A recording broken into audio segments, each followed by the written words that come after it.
Okay, we are live. I'm looking very colorful today. Let's turn some of that color down. I don't know what happened there.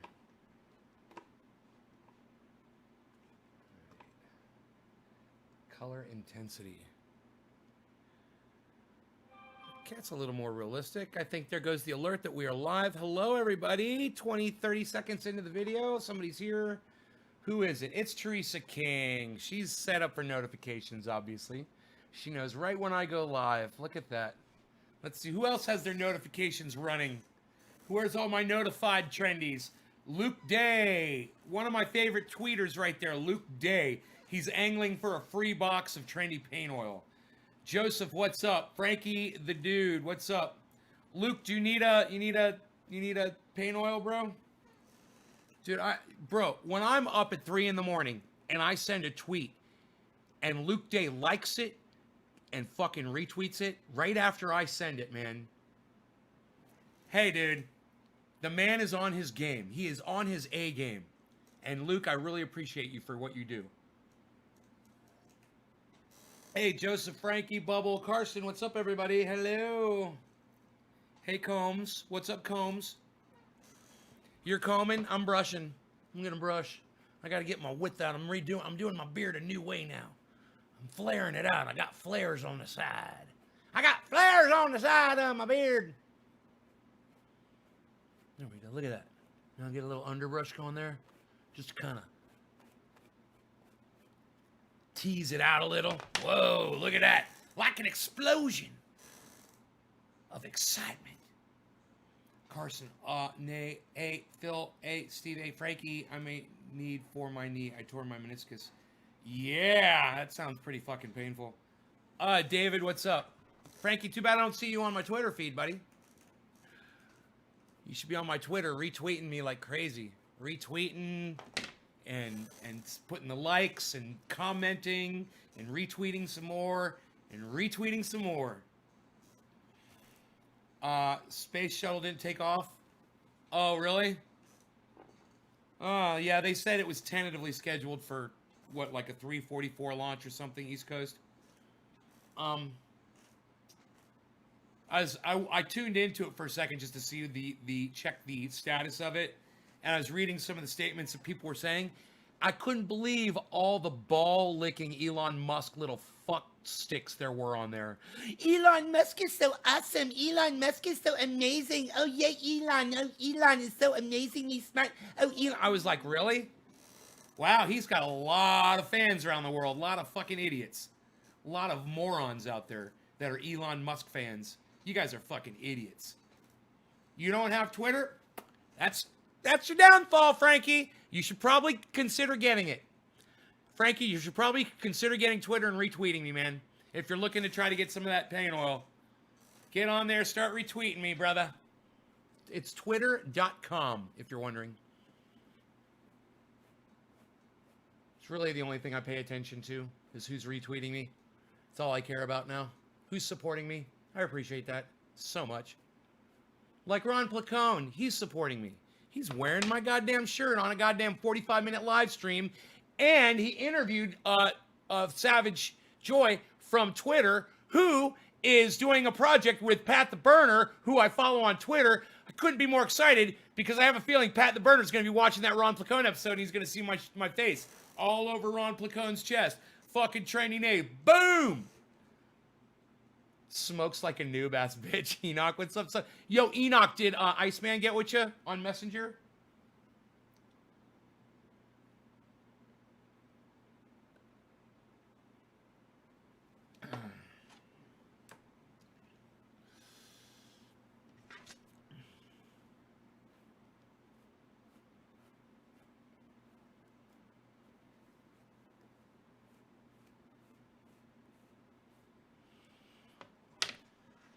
Frankie, how is your finger? It's cut still.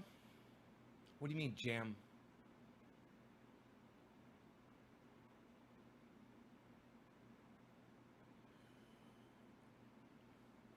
He's about to give a speech about update on moving forward. I think they're crazy too soon. Hey, man, let the people go out there and try their luck. I'm not going to do it. Let them go out there all they want. I'm growing my vegetables. I'm worrying about feeding myself and not having to go places to be exposed to this shit. You're right. Bad Blue Draws, top of the hour. I was going to turn off my AC. Grab my bong.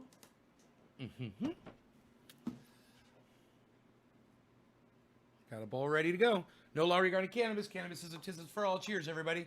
You didn't get a message from Ice. Well, why don't you send him a message on Messenger, Enoch? Just send him a messenger. Send him a message on Facebook Messenger and say, yo, Nate told me to hit you up. All right. No law regarding cannabis. Cannabis is a tism for all. Cheers.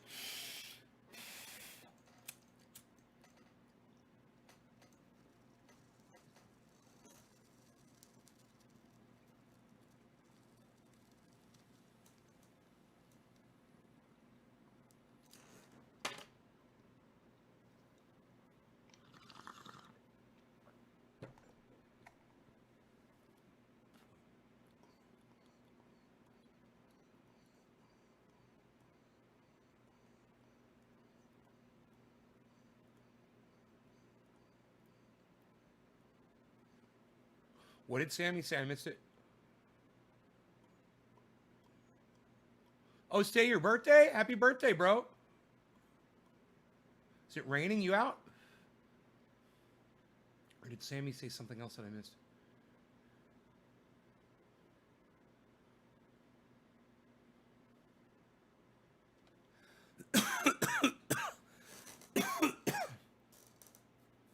So, big shouts out to Ron Placone.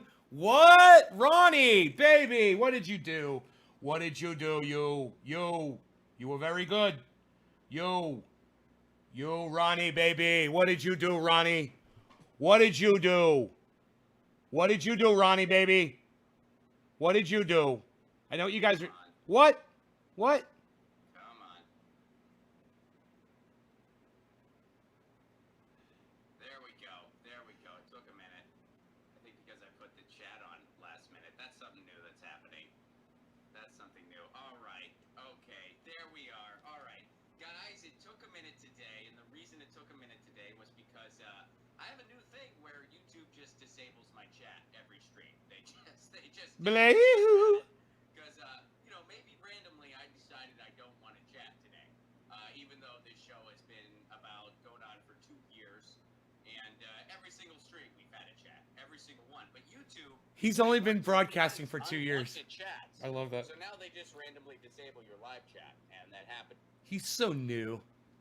He wore the trendy gear. What? Today, okay, is going to be the first person that tweets at Ron Placone. First person to tweet that's going to get me the next bowl that I want to smoke a nice. Who's going to do me that flavor?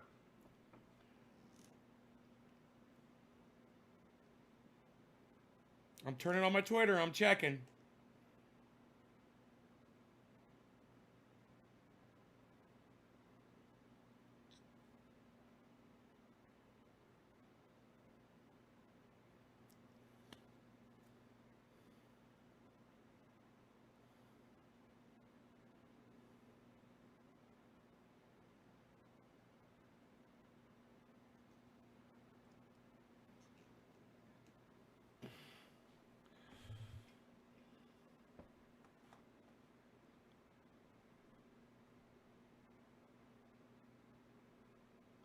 David Honey Sr. David Honey Sr. David Honey Sr. gets it, man. You know, and now I'm getting notifications. It looks like somebody else is doing it. Karsten's number 2. Karsten is number 2. For both of you, for David Honey Sr. and Karsten, thank you, guys. Yes! I got people retweeting me. Mr. Jack sucks Trump's dick. Oh, no, that's an old one from Karsten. Oh, I thought that was you, Karsten. Wait, let me scroll up. Ron Placone, Blue, thanks for wearing my buddy's Trendy Eyes Dabbers t-shirt. What? Billy, Nick Brown, thanks for wearing the Trendy Gear shirt. Looks good on you, buddy. Nick Brown. Yes! Yes! Thank you, Nick. Thank you, Billy. So excited. Can you guys tell I'm excited that Ron wore the shirt? Did I tell you I'd probably have a heart attack if he did it? Man, I was a little verklempt. I had to catch myself. I want to order a hoodie with your face on the front and no law regarding cannabis on the back. That is the design, I believe. The Nay Face hoodie. Karsten says, hi, David. All of you guys who ran over to Twitter right now to do this for me, thank you. Ron Placone just checked his phone and read your tweets. I guarantee it. He's looking at them right now. And he's going, wow, man, I'm glad I wore that trendy ass Dabber shirt. And make sure when you do that, you follow Ron Placone, guys. Follow him and support him on Twitter. Okay? Please. He's great. He's great. The things that he tweets are great. The show was fantastic. I watched the whole show. It was a 45-minute show that he just did. It was great. Lilith Von Kush. Thank you, Lilith. Yes, thank you. Allie, yes. Oh, she's liking all my stuff right now. It's like Lilith Von Kush 710, Lilith Von Kush 710, Lilith Von Kush 710, Lilith Von Kush 710, Lilith Von Kush 710. Hell yeah. I'm feeling the love. Happy Hump Day, Ronnie. I don't know hump days. I don't celebrate that. I don't have a hump to get over, Ronnie. Every day is a beautiful day. Every day I'm a gardener. Every day. Allie, thank you for supporting me on Twitter. Yay. All right, this is for all of you that just went over to Twitter and helped me out over there. You guys, all of you, thank you so much. David Honey Sr. was first, though. Way to go, Dave. Cheers.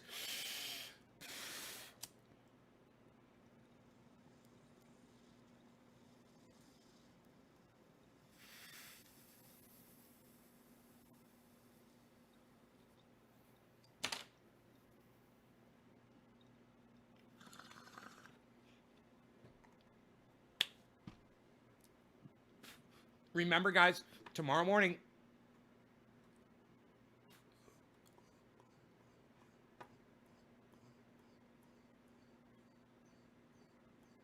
$7:00 a.m. Eastern Standard Time, Danger Man's going to appear here with us.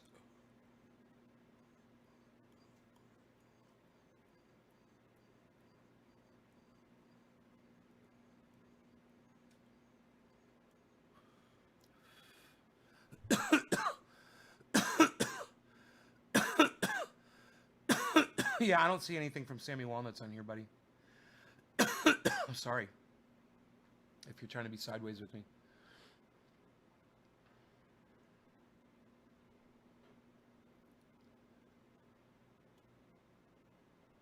You know, maybe it's not updating me. But I don't see it. I don't see it, Sammy. Cannot retrieve activity at this time. Please try again later. Huh. My Twitter feed just went down. Nick Brown liked my tweet.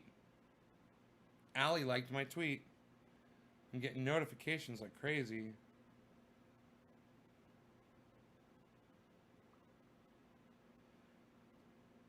Karsten Menk did it.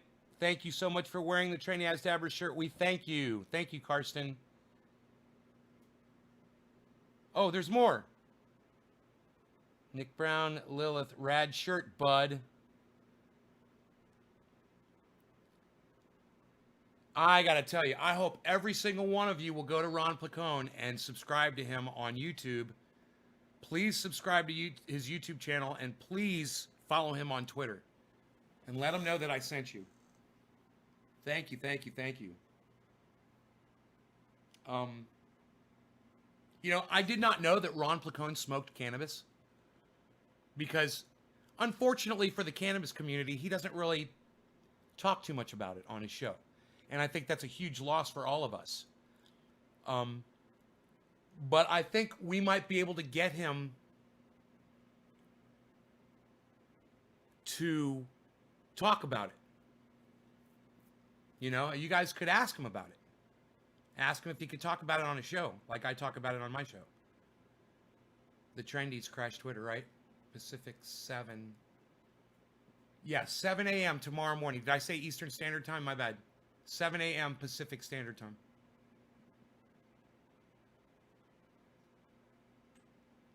using root farm pH down on the peppers. And the plants woke right the fuck up. Oh, good. How much pH lower did you end up using, man? You poured it in with water in a water solution? Hey, Lobo. Lobo, my friend's name, that was one of the first trendies. His name is Gordon Duffy. And I sometimes I confuse his name with your name. And the reason why I'm saying it out loud right now is I'm trying to reinforce it into my brain. Because I keep forgetting his name. Gordon Duffy. Like Flash Gordon. Flash Gordon. Gordon Duffy. I have such a problem. Glasgow. Glasgow, correct? And that's where you are, right? You're in Glasgow?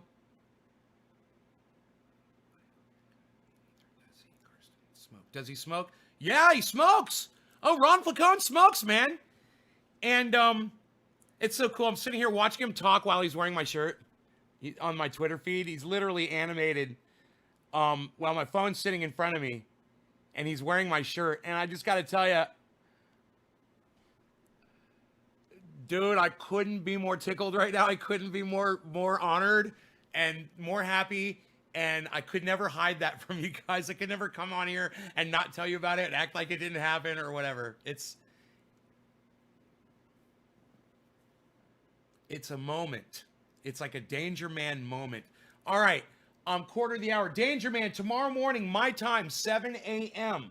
Danger Man, tomorrow morning, my time, 7 a.m. on the Pacific side. Please be here tomorrow morning, first thing. If you're on the East Coast, be here at 10 a.m. And do not miss this broadcast. With Danger Man, it is my first interview on the show. And I wanted the first interview to be with Danger Man. And Danger Man has said he'd stay for a half hour. Which is way more than I ever hoped for. And because I just think he's such a cool guy. And he keeps it so real. He keeps it very real. You guys are going to get that with him. You're going to get to know him a lot better than just from seeing him on interviews and seeing him on his channel, because a half hour is a long time for him to sit and talk. So we're gonna open it up. We're gonna open it up with Danger Man, the urban superhero, 7 a.m. Be here tomorrow morning. I'm smoking to that, guys. I hope you're as excited about it as me. I hope you're gonna go over to YouTube. I hope you're going to the same directions for Liquid pH Up Solutions, 1 drop per gallon. For a 0.2. For a 0.2. God, that's fucking too much. Jesus fucking Christ. That's just too much instructions for me. I can't do stuff like that in my head, you know? But I'm like, wait, I need it to go up how high? I gotta had how many fucking drops? That was concentrated. It was more concentrated than I thought.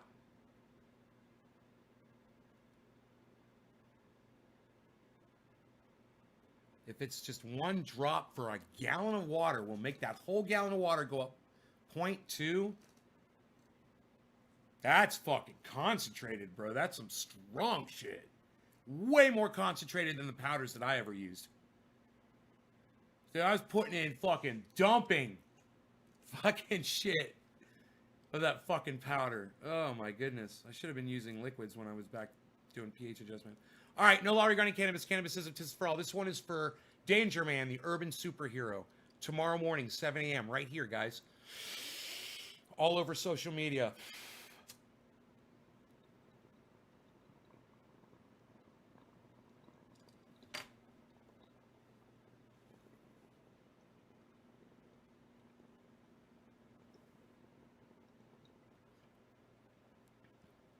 I think that's a Pineapple Express, right?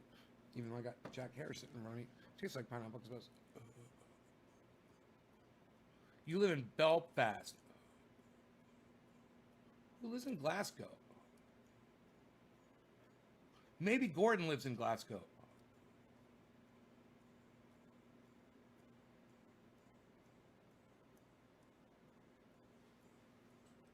Glasgow's Scotland, right? That's got to be where Gordon is. My bad. I'm trying to get this shit straight, bro. You saw Killer Clowns from Outer Space? Enoch, where did you find the movie at, bro? Put up your dukes. Put up your dukes. I love that fucking movie. Oh. Oh, look, he's so cute. Hey, little fella. Oh, you want to fight me? Put up your dukes. All right, so it's 420. Happy 420. No law regarding cannabis. Cannabis is baptism for all. Cheers, everybody. I'm getting wasted off of this Pineapple Express. Free app called Tubi. Hulu too.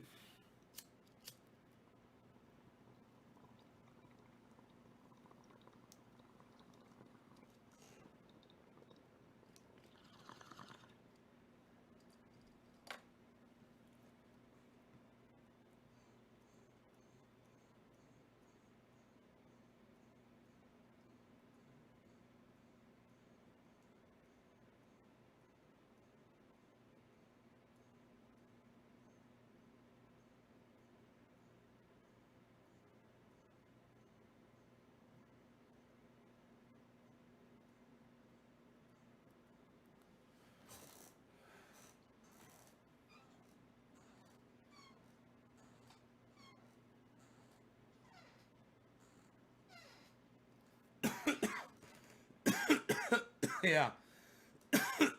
Lives to regret it. Dies to regret it.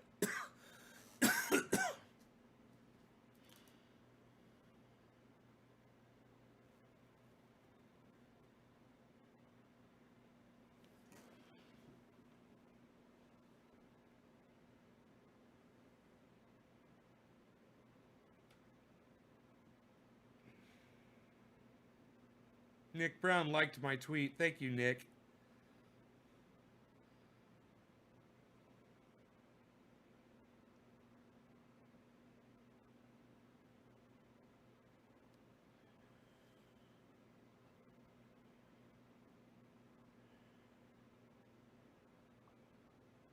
I gotta like all your tweets.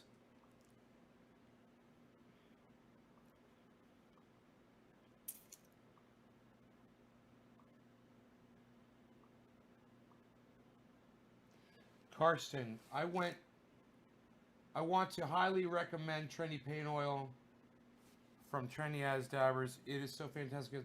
I'm sorry I show this disgusting picture to you, but if that doesn't say it helps against pain, nothing does. Oh, that's your leg, bro, huh? Oh, you got your other leg though, right? Are you able to walk with a crutch on the one leg? Or do you have a prosthetic? Or are you paralyzed, bro? You're not able to walk at all. You told me you're in a wheelchair. I see the wheel right there.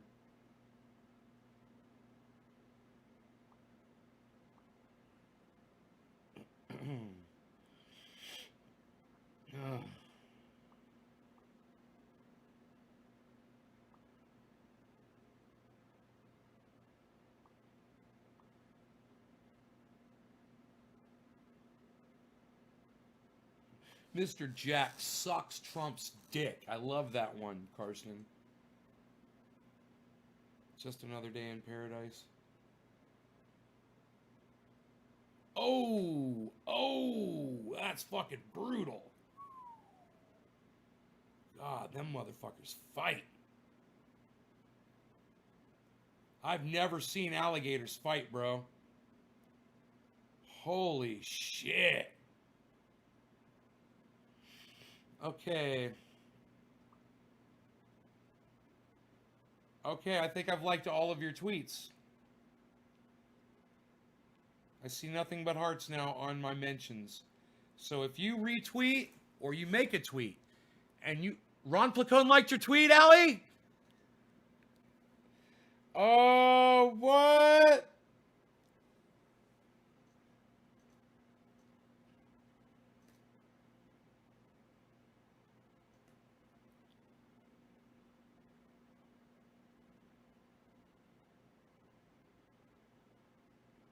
Scroll up to the top here.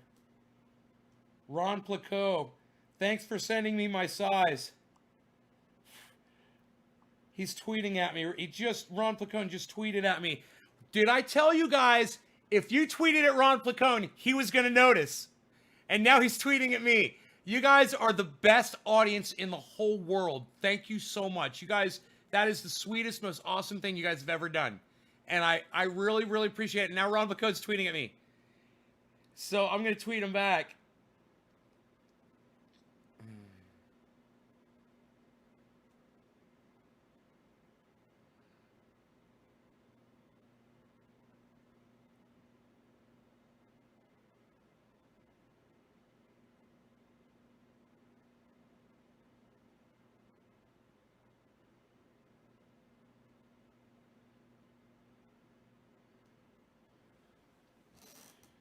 I'd love to send all of my merch items to him for free.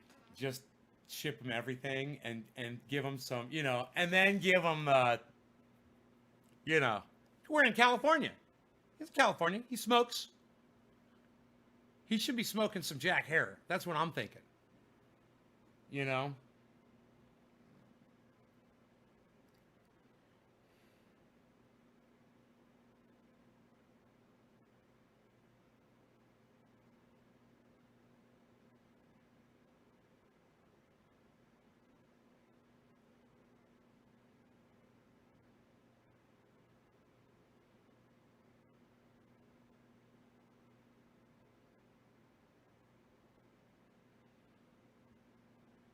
I told him I was going to have a heart attack if he wore that fucking shirt, man.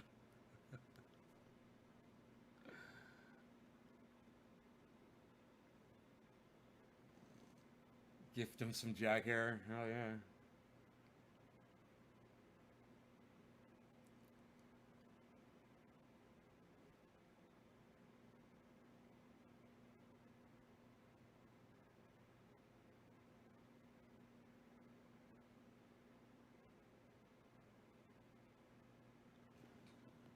I replied to his tweet. I wonder if Ron knows that I do live streaming. I wonder if he knows I have a show. If he's ever, peeped at it before. From afar. Glanced from afar. Oh, look yonder at this show. Who's this interesting character playing many other characters? Who must this be? Who is this trendy character?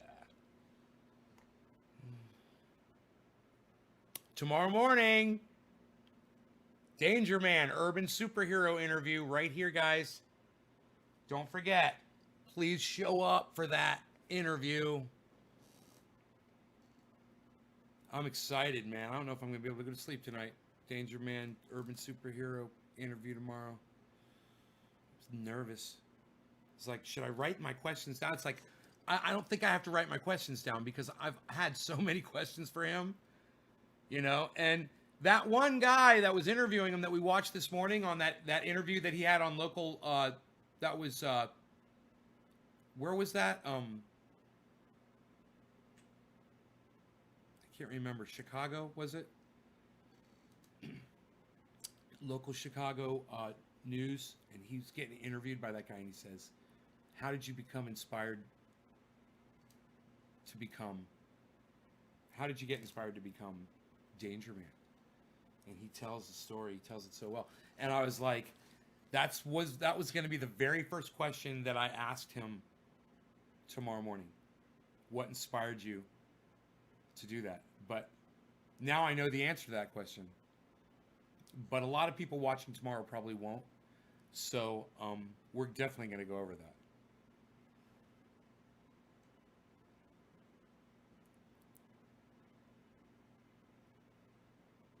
He needs some of that True Black. Well, you think he needs some help going to sleep? You think Ron Placone has problems sleeping at night?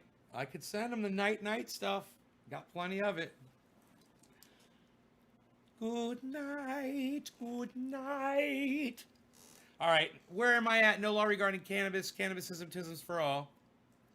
I can't believe Ron Placone is walking around his house right now, possibly wearing that shirt. And I would have sent him a hoodie too. I'm almost certain.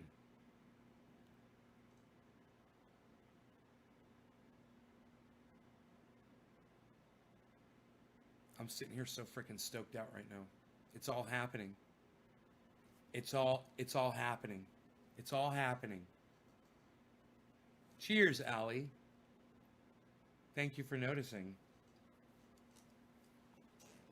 I need a little fan blowing on me. All right, cheers.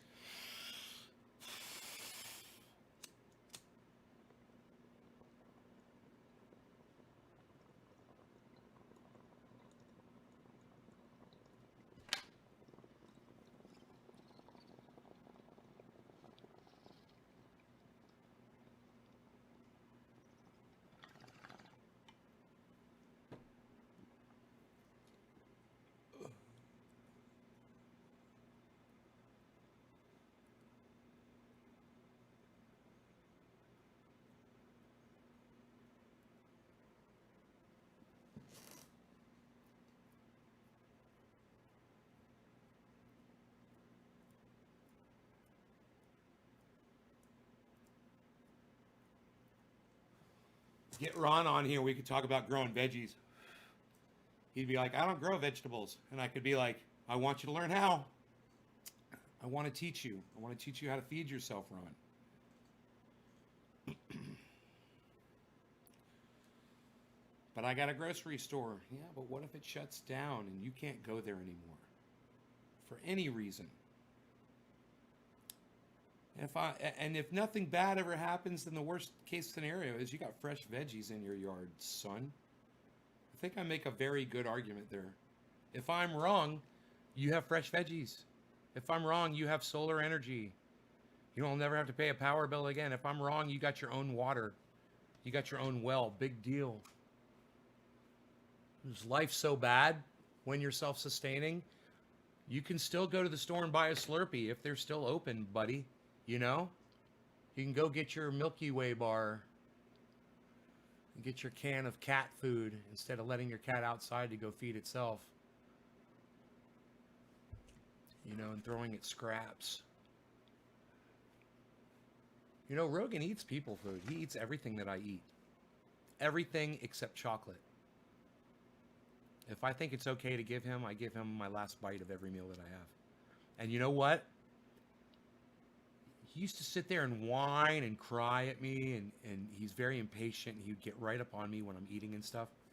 Now he knows he's going to get that last bite, and if he just goes and sits down and he's quiet, and he doesn't do anything, he gets that last bite. I give him a nice little, like a sand. I say, I always take care of you, don't I, buddy? And then I show it to him, like, look at that. And he puts his paw up, and he puts it on my leg, high fives me, boom. Give him that bite. Oh, he loves it. Last night, it was, what, he loved it so much. I can't remember. What was it that I ate last night? I'm assuming the last bite from a veal, chopped ground veal hamburger, I think, that he got. I picked 2 tomatoes off of my plant this morning. I picked a couple more and I ate those, but these weren't ready yet. There's a couple more, guys, just so you can see. I also ate a pole bean, a beautiful big pole bean, size of my hand, off of one of my plants this morning too. Now, the thing about the zucchini down there in pot number 6, it's not getting any bigger. I'm thinking I should just cut it off and eat it. But the zucchini in pot number 2 is getting bigger. So I have a feeling if I just cut that off and trim the leaves on that zucchini and let the new zucchinis that are on the end start growing, they're going to get bigger. And this other one, is going to be my big producing plant, I believe. Not pot number 6. And then I got all these other zucchini plants that are popping up everywhere from the I should just call it zucchini compost, but I have tomatoes coming out everywhere. I've got cannabis coming out of 2 different pots naturally. Potatoes came out naturally just from grinding it up and throwing it in there. Hitting it with a shovel, really. So I got these 2 tomatoes, man. They're still a little green in them. So I figure you wait until the green goes away and then you pop them. There's, see that little bit of green on there? You're supposed to pick tomatoes when they're 75% ripe. You don't really want to let them ripen on the vine.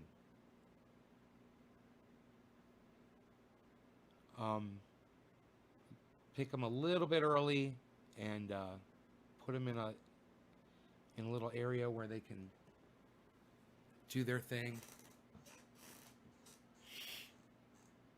Teresa, asparagus take 2 years to grow and first time ever trying it. Asparagus? Oh, that's good. Negativity. I wouldn't pay much attention to negativity. And asparagus only have chilies, basils, and peppers growing.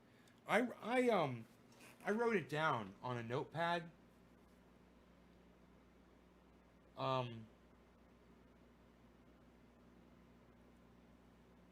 Here we go.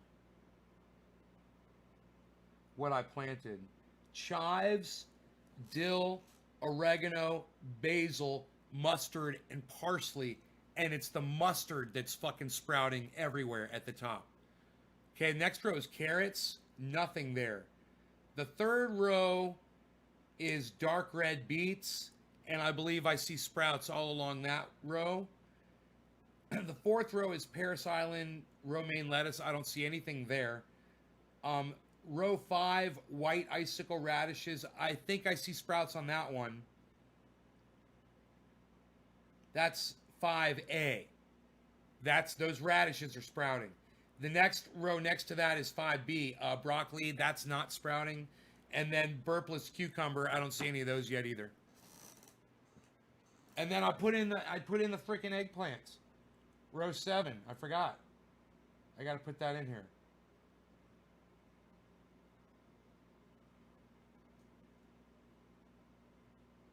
Row 7. That means I just have 2 rows left. Eggplant. There we go.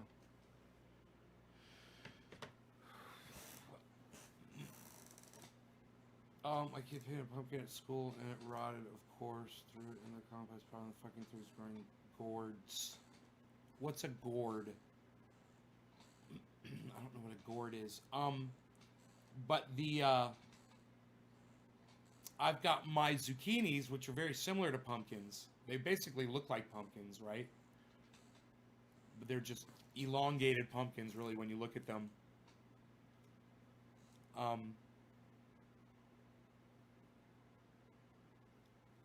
Same thing. You just chop them up, throw them in the compost pile, and they just start growing. No, I didn't put the peas in yet. Jinmin, did you get in touch with Iceman? You and Enoch. Jinmin, how far away are you from Enoch? We have tomatoes, hot peppers, green peppers, asparagus, red beets, kale, spinach, potatoes. Yeah, I got potatoes. I'm so excited about my potatoes. Zucchini and cucumbers planted.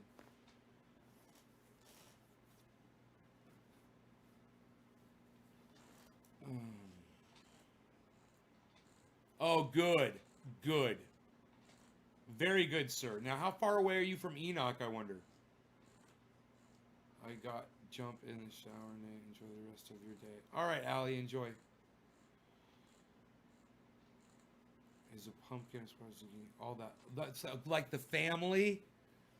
It's called the gourd family. Huh. Squash, zucchini. Well, they are in the same family? Zucchini and pumpkins are in the same family? That's so funny that I was just saying that, man. Hey, man, I'm just doing this all day, guys. I'm just doing this. I had no idea that zucchinis and pumpkins were related. But what was I just saying? It's like a zucchini just kind of strikes me as an elongated pumpkin, man.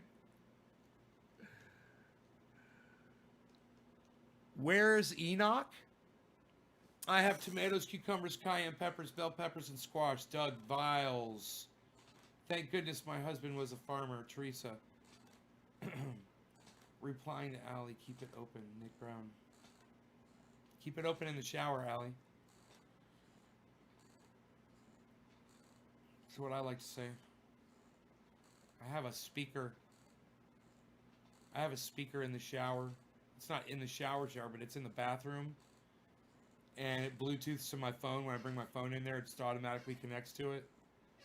It's awesome. And I'm just rocking videos on YouTube while I'm taking a shower. I get so much information that way.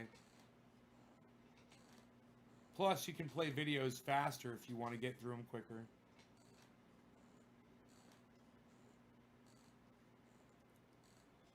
Uh-oh, what's going on with Kellyanne Conway? She's trending.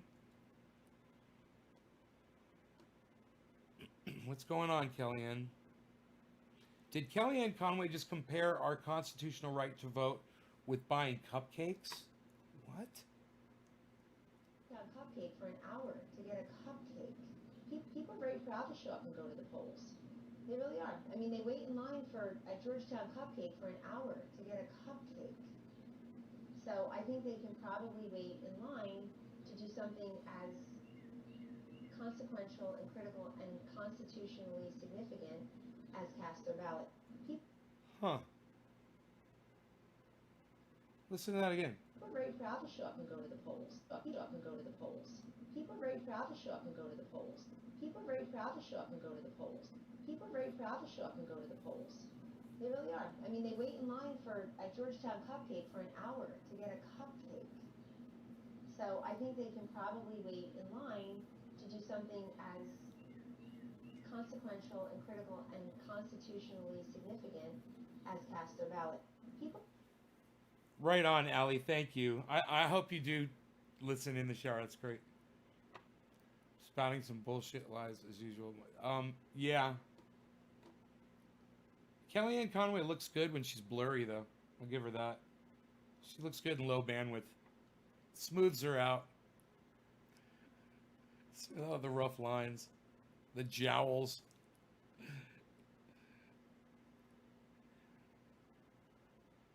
My garden list is too much to list with good conscience. Conscience?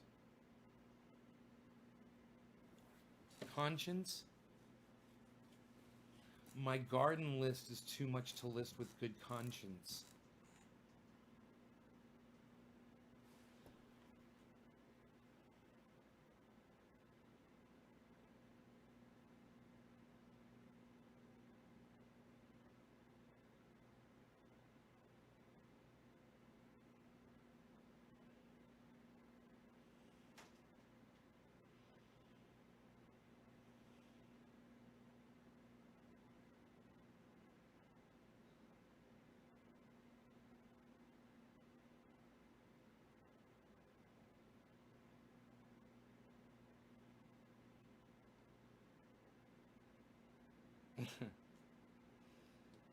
Why am I on Kellyanne Conway's fucking Twitter feed? Oh my god, take me away from that.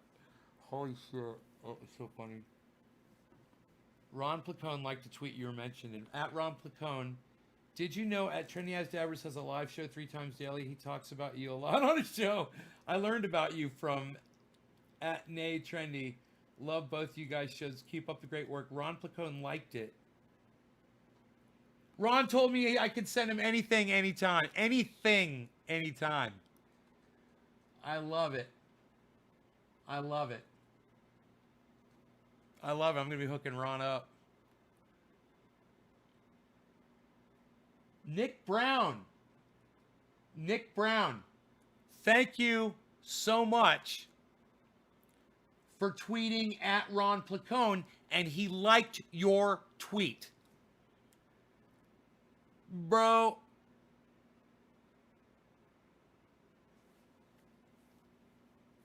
This is a guy. You guys, I don't know if you guys realize Ron Placone is a stand-up comic. He tours all over the world.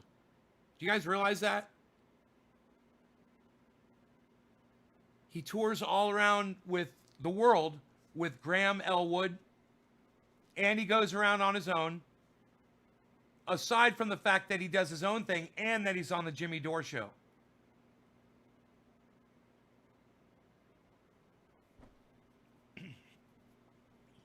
So if any of you are not familiar with who he is, please follow him on YouTube. Please follow him on Twitter. Nick, I can't believe he liked your tweet, bro. Thank you so much for that. Man, I'm just sitting here like, oh, he liked your tweet. He told me I could send him anything, anytime, man. I'm going to send him some Pineapple Express too, man. Oh, man. He's just going to be like, brrr. I should ask him if he prefers the heavy sleepy time. You know, does he want this? Or does he want the brrr? Or does he want the Jimmy Dore show? What? Are they going live right now? Is Jimmy Dore show going live right now? I love it. Oh my God. I freaking love it. Dude, they're going live in 20 minutes, in 15 minutes. I am so excited. Oh my God, this is so funny. Super chat. Super chat time, people. I finally got a notification right when Jimmy Dore goes live. I love it. Living in a material world. Living in a material world.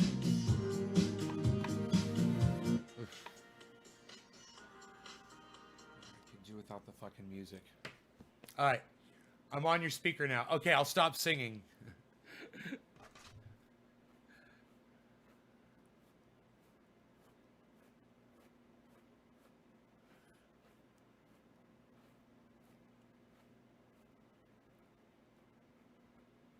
This, a little bit of that, a little bit of this, a little bit of that direction there. Hope y'all can do a live together. What, me and Ron Placone? Oh, yeah, bro. I would love to be sitting like Joy got to sit and talk to him for 45 minutes just now on his live stream. Oh, my God. Forget it. I don't think about that. I don't strive for that. But whoa, Steve Running just said Trendy has dabbers on Jimmy Dore.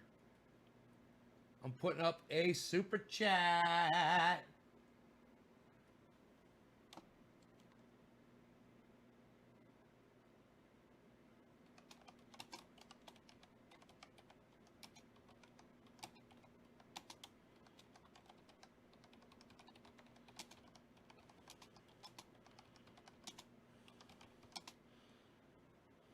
Get your news on with Ron.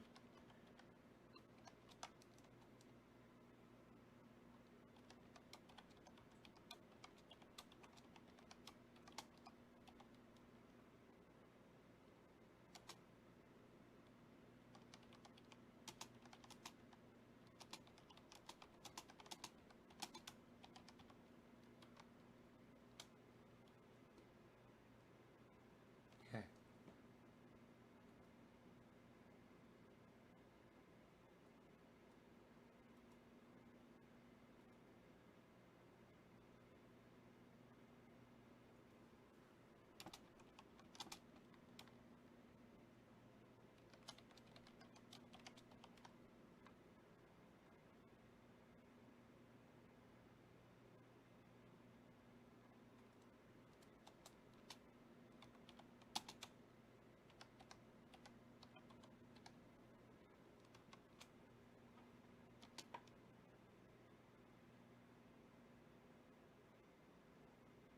Okay, let's see if this works. I might have to switch channels because sometimes I try to send super chats and they don't work. Unable to send message. Okay, so it's okay. I don't panic. I don't panic. I copied it and I copied it into my lives, into my clipboard on my computer, and now I'm gonna switch accounts really quick.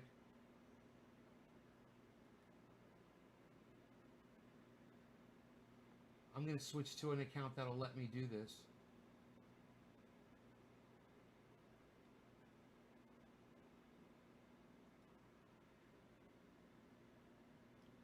And we'll see if I can get back to JDS. Danger Man tomorrow morning, 7 a.m. That's right.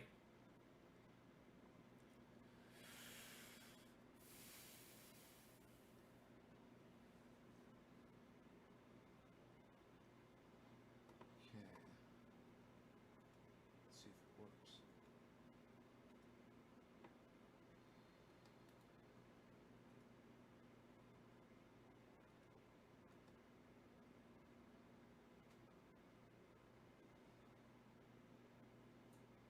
The super chat is going through. I'm so excited. I might be the first super chat.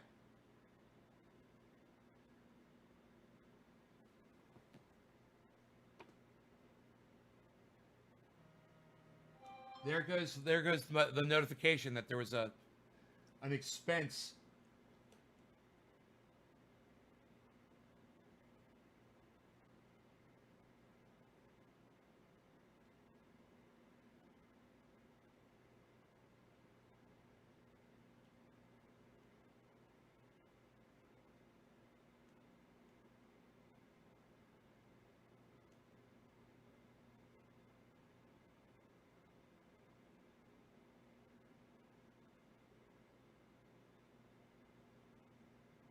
Slow mode is on. There it is. Hey, it's 4:20 in Newfoundland, everybody. It's time to smoke. I'm so excited. I'm going to be putting a care package together for Ron Flacone.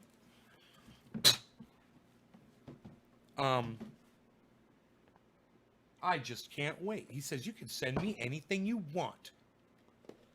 I think I will do that.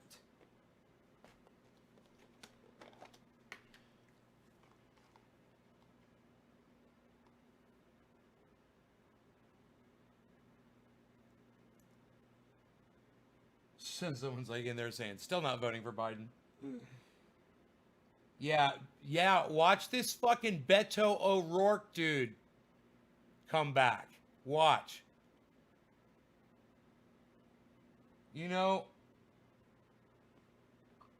I don't see why anybody that dropped out of the presidential race can't get back in it either. Right? Anybody can just step in right now at any time they want. There's no law that says you can't do that. If Joe Biden, steps down or gets sick or gets replaced for whatever, I mean, someone else has got to take his place. Right? It's fucking crazy, man. Who knows what's going to happen?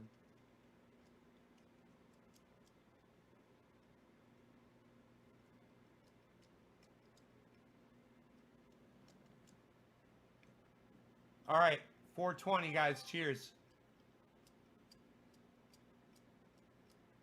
Oh, what'd you send me?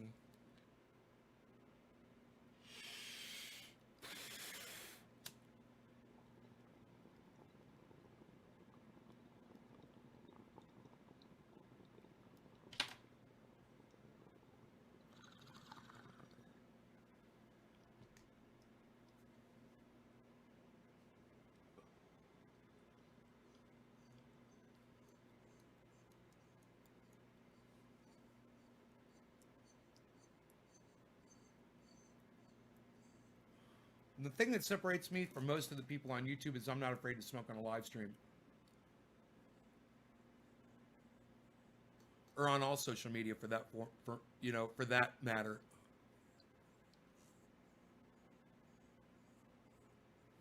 Twitter.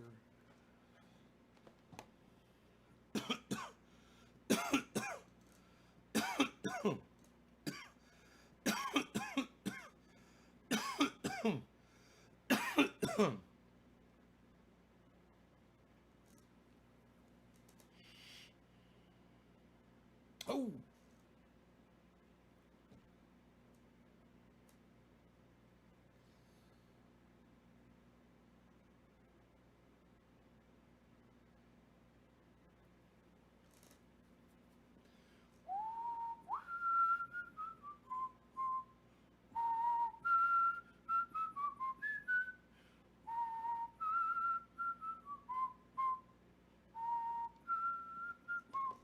Living in a material world.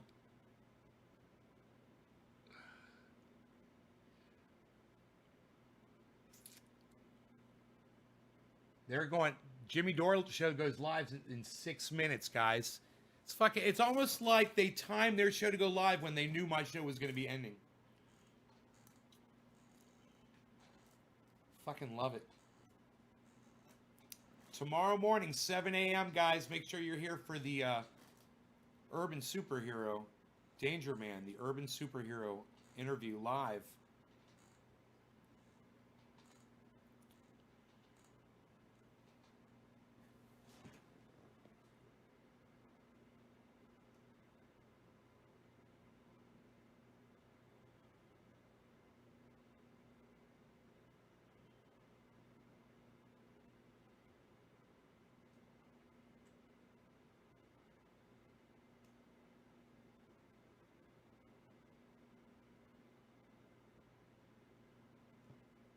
I'm sad that Jimmy Dore has that slow chat on. I am sad about that. I mean, I know it's hard to read chat when it's speeding by, but I always just click on it, and if I see something I want to read, you know, that I wasn't able to see, to slow it down, you know, to stop it and then go back to live chat.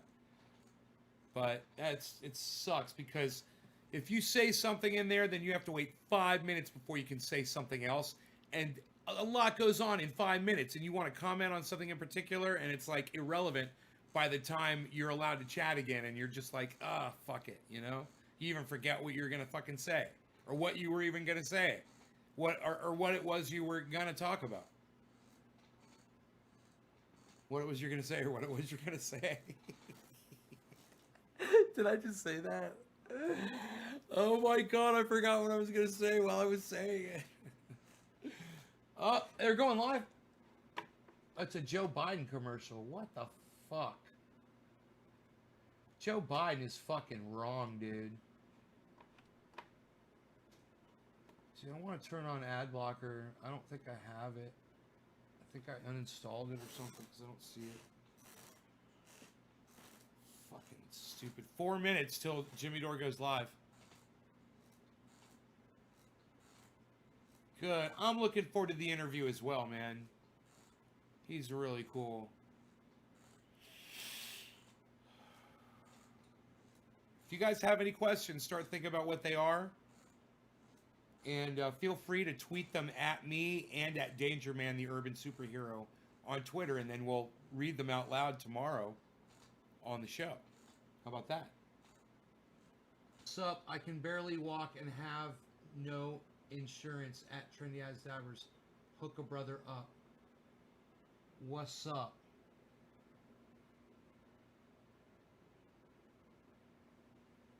What's up? I wonder who that is.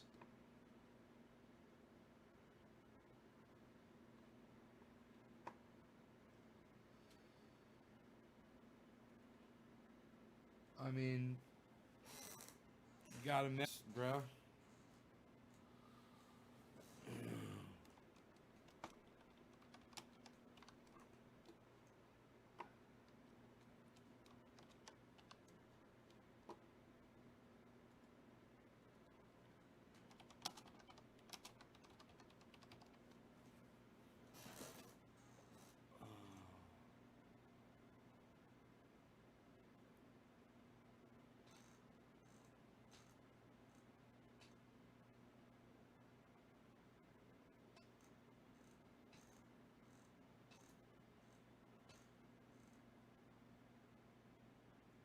Alex says, I'll be back in 30 minutes for the start of the show.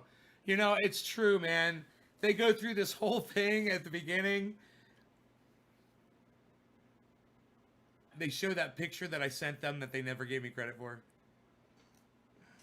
the picture of the garages.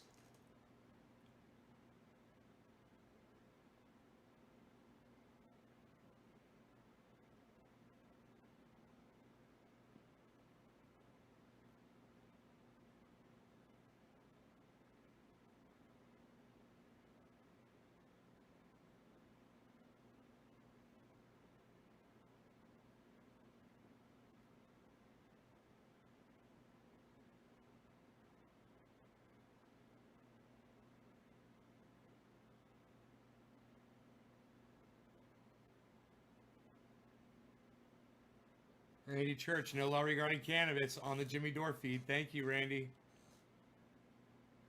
What does Iceman prefer?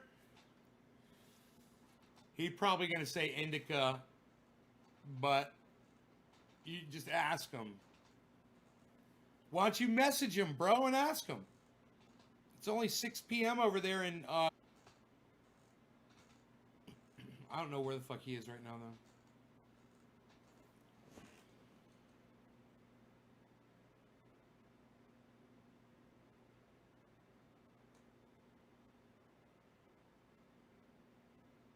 They're going live in 30 seconds. Let's bring them on board, shall we?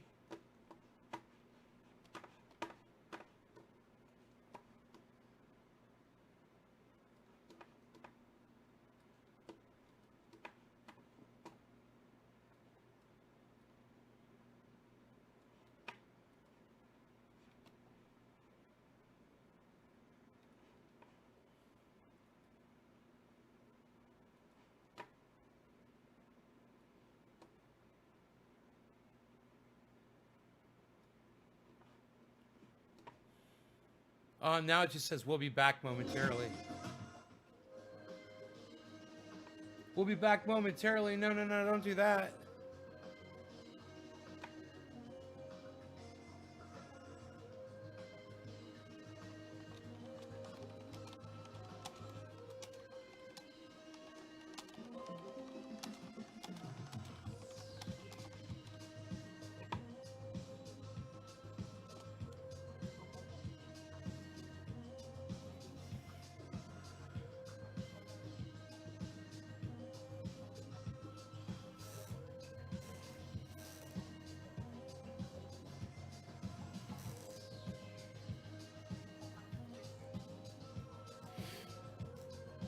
Man, I don't like to have a countdown and they don't go live when their countdown's up. Top of the hour, cannabis isn't tis for all. Thanks, Bad Blue Draws. Cheers, everybody.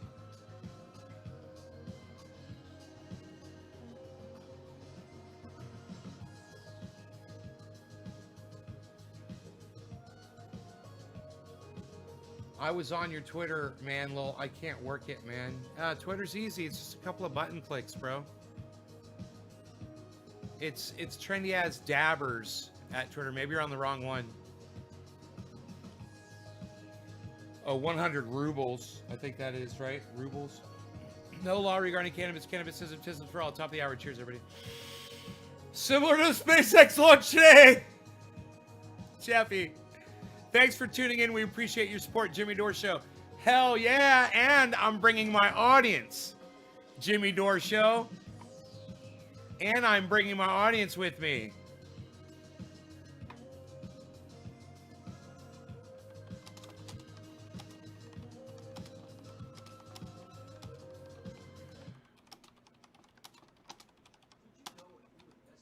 Another commercial.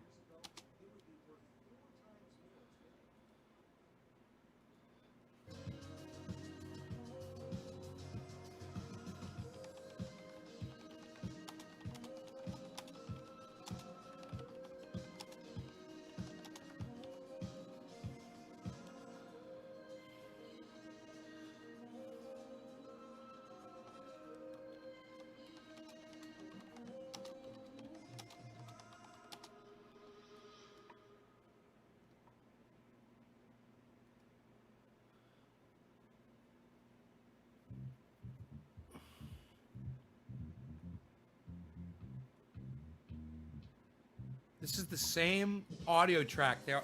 Ice, what's up, son? Yo, Ice, which do you prefer? Indica, sativa, or hybrids? Iceman. I'm asking you, Iceman. Yo, Iceman. Yo, Iceman. Yo, Iceman. What do you prefer? Indica, sativa, or hybrids? Did I smoke yet? I don't think so. No law regarding cannabis. Cannabis is... Yeah, I guess I did, didn't I? Whatever. Let's smoke again. Because Iceman's here. Cheers. I'm smoking because Iceman's here. That's always a reason to smoke. Cheers. No law regarding cannabis. Cannabis isn't just for all. Oh, sativa. I was wrong. Oh, he's a sativa guy. My bad. I said indica. Right on, buddy. I like sativas too.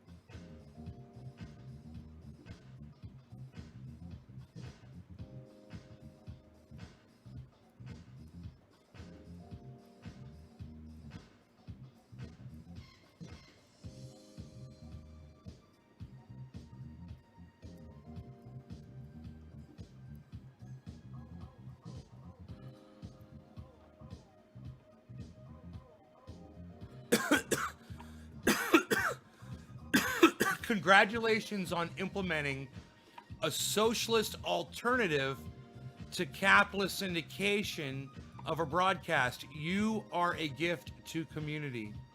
It's a free broadcast. What are they talking about?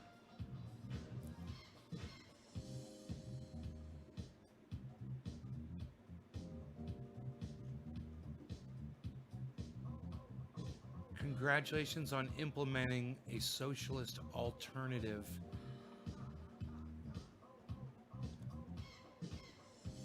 Oh, maybe because of the advertisements or something.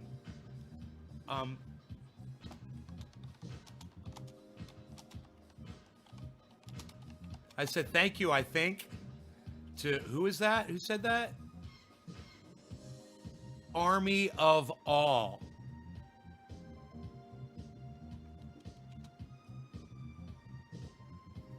At Army of All, I should have said.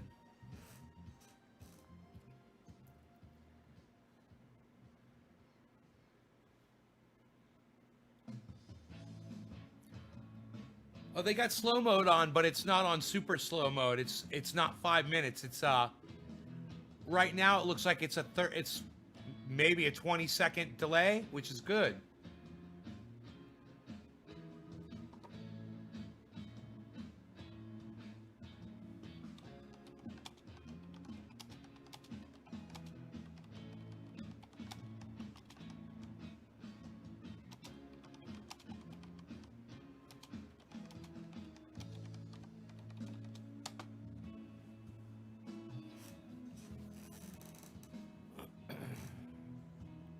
They sped it up. That's so nice.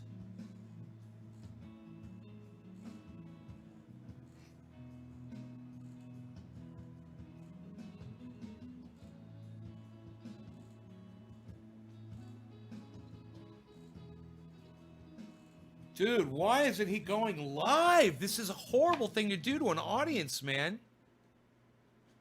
And I keep getting these ad pop-ups.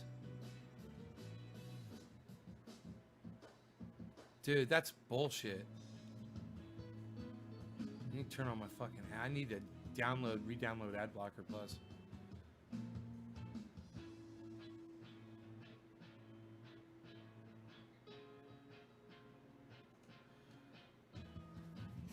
He does it every time, Kid Blur. Nails heated, dabs up. Cheers. I couldn't spoke with you a minute ago. Iceman, cheers, brother. Well, you know, son of a bitch, cheers. Let's smoke with you.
30 minutes or more before a live stream even starts, I'm bouncing. We'll watch the live stream later, says Joe. Dude, I wonder why they didn't start at their countdown, man. They did a countdown.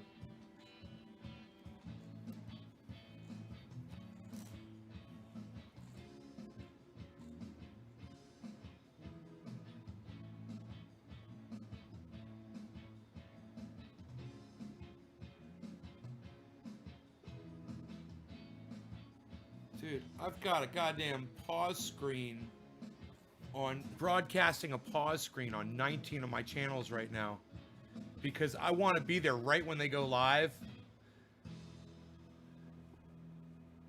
Where's Steph at, man? Start the show. Start the show. Oh my goodness. Oh, fucking music track.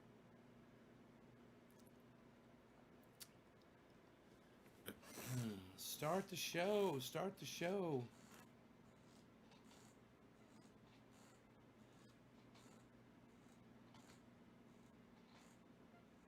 There they go. Yerl.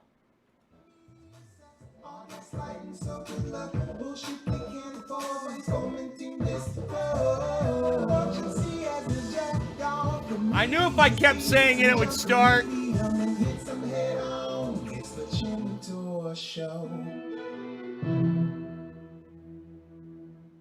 Four. Live, JD. And 5, 4, we're live. That's not how it works. It's supposed to go all the way down to 0. No, I need to do that. I've got subtitles turned on. Okay. Okay. All right, so we're just setting up for some technical difficulties. All right, is that good now? All right, great. I hope everyone's An enjoying email? their gray hair. Sure, man. Send it to I am not. Is this mic good? Is everything good? Oh, no.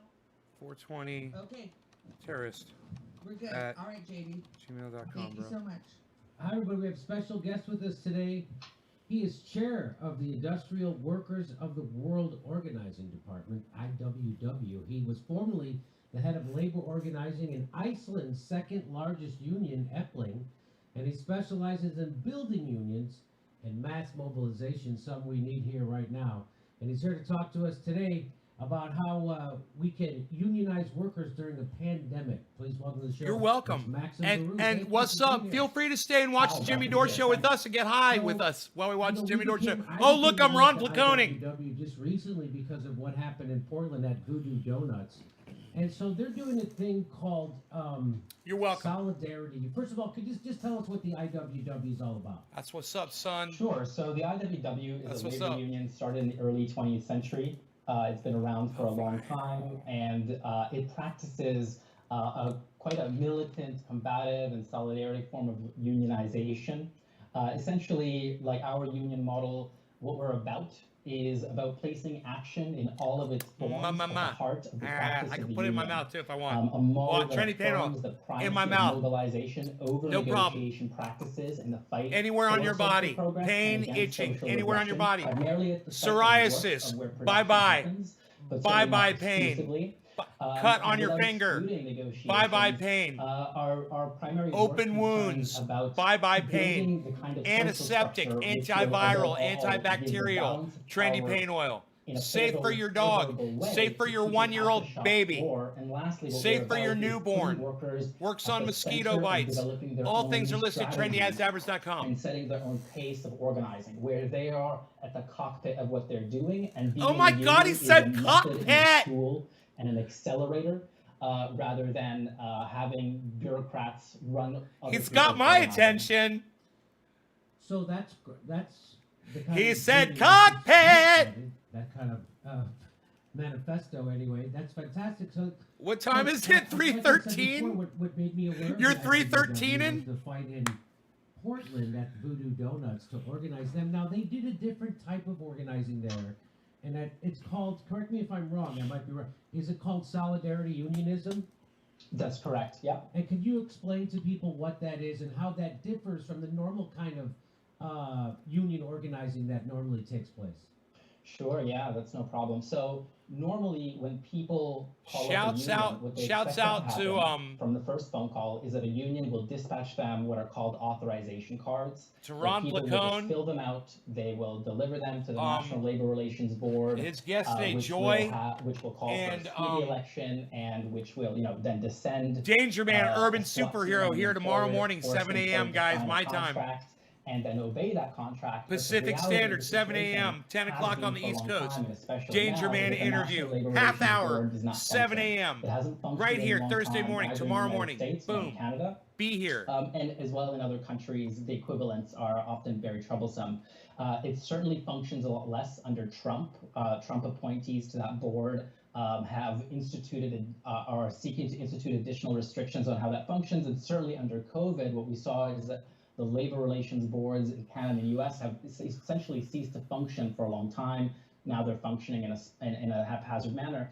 And what we end up doing Let's turn is that down for a little bit. strive to build the kind of social structure at the workplace that can take vague workplace All right, let's do problems, this. convert them into specific and winnable demands by and with the workers, and to help them build a kind of strategy and action plan that is unmediated by professionalized union bureaucrats, just informed by people who have been on the scene a long time and Unreal. have knowledge of best practices, and allow the workers essentially to settle matters directly between themselves and their employers through what kind of, we use the phrase direct action. And so in essence, as I said earlier, the model is very much premised on putting preeminence on action and mobilization as the means of delivering what people need, and their ability to defend the concessions that they win, as well as focus on democracy. We want to build, we're not there to have a referendum through an election about whether or not the union should exist. Wow, I've got to tell you,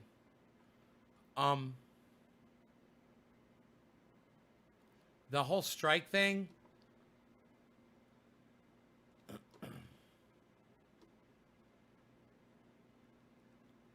I mean, it kind of just seems like people are angry and they want to strike, and I'm like, what are you striking for? You want universal income? I mean, what is it that you're striking for? You're striking for wage. You want your wage to be $15 an hour. You want conditions are for the strike that they want to call for.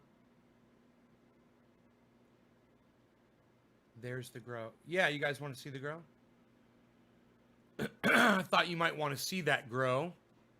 While this guy, what he was talking about was, I just find so boring what that guy was saying. No offense. It just wasn't doing anything for me. I really love the Jimmy Dore show. I just, maybe somebody could tell me what the strike is about. This guy, I don't like listening to that guy. Oops. Is that once even they have a union, who's going to run it? Who's going to have your negotiations? Who is going to be there day to day to have meetings? How are you going to defend yourself when your employer attempts to, back out of whatever they've negotiated? How are you actually going to bring your employer to negotiations? He's talking about doing All a of these strike. things require The title of the muscle video building. is And our Industrial model Workers puts of the muscle World building Chair first of and know-how first. But Organizing essentially, we say Department the tells social workers structure at the how workplace to strike is the back. union. If we find it advantageous, It's about engage striking. this It's particular what kind Steph of, has like, been the talking about legal on toolbox, Twitter we for the do, last month and or we're very two. effective at it. But at the same time, This strike one of the things that we've she seen over supports. the years is that unions have become more and more dependent on formal labor relations processes. Sometimes it's been against their will, but a lot of the time it's kind of with their collaboration.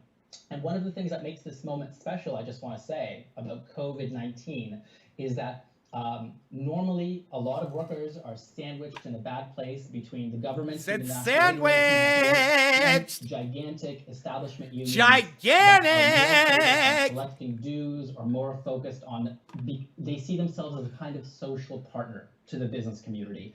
In essence, what a lot of them have become, sometimes against the will of many of their members, is a kind of labor force supply management sector of the business community. There's a business community that has a demand for workers, and the labor unions especially for sectors that are very like they're labor intensive and enormous. They end up acting sometimes in their own view as a kind of labor force supply management sector. And in so doing, they kind of want to use these processes that are very slow, essentially like gig work. Ice cream cake, that amongst sounds other good, changes in the Capsters. economy have made the labor relations processes that they depend on ineffective for people. And what we are doing is returning to unionism 1.0. The Coca-Cola. I actually use the unionism, which cannabis is where you can workers see it on and my show. employers Hey, setting it's their 420. I'm Ron matters as Placone in directly here. as possible with their It's employer. 420, So guys. go ahead. Time Yeah, to so- smoke.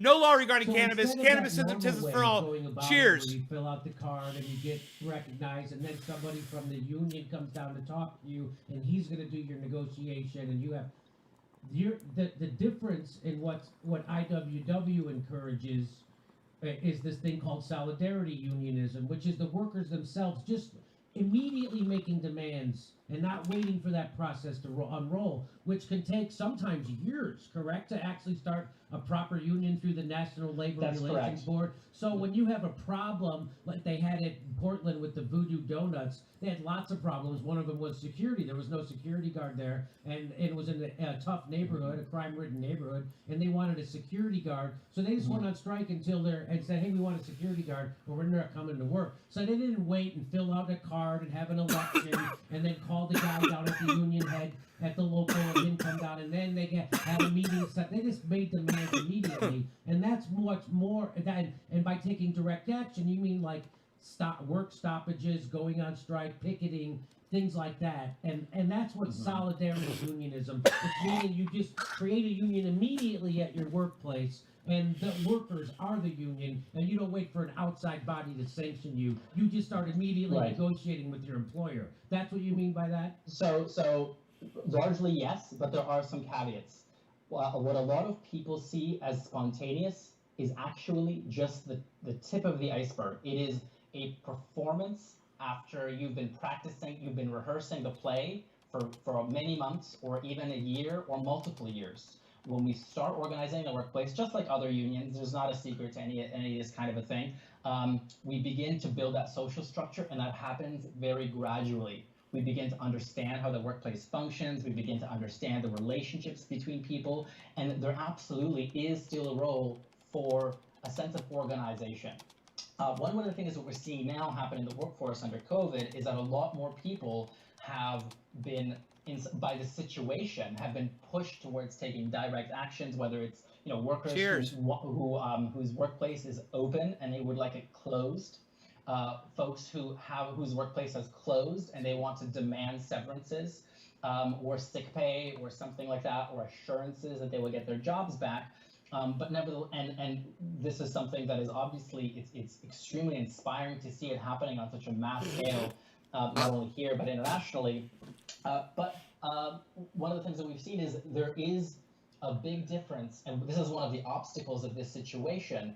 Is has been a lack of long-term investment by unions to build that social structure at the workplace. We want to be building in a way that puts workers first, and we want to put it in a way that builds primary safe action first. But it does take work. It takes time and it takes money. And I would say that our model of unionizing is extremely labor intensive, and largely a lot of unions have not been investing in making the time to do that. And what's happened between government intervention and between the unions as they are, the bank of ideas in people's minds about what they could and should do is not very rich. Right. So what what we do is we build that social structure, and then it can take action. But of course, it's not mediated by some professional who's going to come to your workplace and tell you, you can't do this, you can't do that. So the chat's hilarious. People are like, so far I've learned nothing from this guy. Someone else is like, this soy boy inspires no confidence. Collective consequences, and so the decision has got to be taken collectively. It's funny. And this is another very important element of what we're doing. We are trying to revive people's sense of class affinity and class association and collective responsibility, collective action and collective responsibility as a kind of working class. And we're trying to overcome this lack of investment from the labor movement, partly which has resulted essentially, like I said, the bank of ideas of people's heads is not very rich because there hasn't been that investment, and the onslaught of propaganda by employers, which has been coming apart at the seams now, but that has up until now essentially meant that the employer's brain is under the worker's hairnet, always influencing people to think of their employer as their friend or a family member, except one that just so happens that their good graces go out the window anytime their profits are at risk. So the percent declined, they continue to decline of the workers who are part of a union in America. From 1983 to 2018, the percentage of union workers went from 20% to This 10% guy says among US boring. workers. Do you think the pandemic will wake up the consciousness of the essential workers to take more control? I mean, do you think there's going to be a renaissance of solidarity, or do you think it's going to be a continued division as we head? What's towards with the a long more sleeve just shirt, pal? economy? Nobody wears those anymore. Right. Psh, So I think unreal. there's a couple of things to unpack there. I do think that ever since some of these quite draconian regulations have been put on workers, where essentially for many people, in order to have the right to strike and in order to have the right to engage in union action in the way that we value, you essentially have to be part of a union that is certified, and essentially that union has to have a license to kind of enable you to access your basic rights. So to compare it to France, for example, in France, the right to strike is the individual's right to engage in a collective manifestation of some kind of collective action. But in North America, it's My show's better. these institutions, which are like quite strangled by some of these laws, that they themselves Hell yeah. were quite happy to put the noose over their own heads. So in some ways, part of the problem has been that the unions have accepted and collaborated to create this situation that is happening. And I think there is a shift in the winds of the leadership of a variety of unions and there's a certain the pact between the business community, the government, and unions has changed that dynamic in a way that's in some ways positive. But it remains to be seen what's going to happen. Right now, I do think that, actually, in fact, I think there has been a revival of interest in unionism for a few years now, and that's been very positive, especially in 2019, before even COVID hit. I could tell that there was a spring in the step of the labor movement, and I was talking to people who have been in the labor movement longer than I have, and they were themselves telling me that something is in the air, something special is happening. To some degree, that was generated by large amounts of money and advertising put in by larger unions, but to some degree, it's the usual kinds of propaganda and market conditions have been deteriorating, and it's opening people's minds up to what is possible. I think a lot of it is going to depend on resources.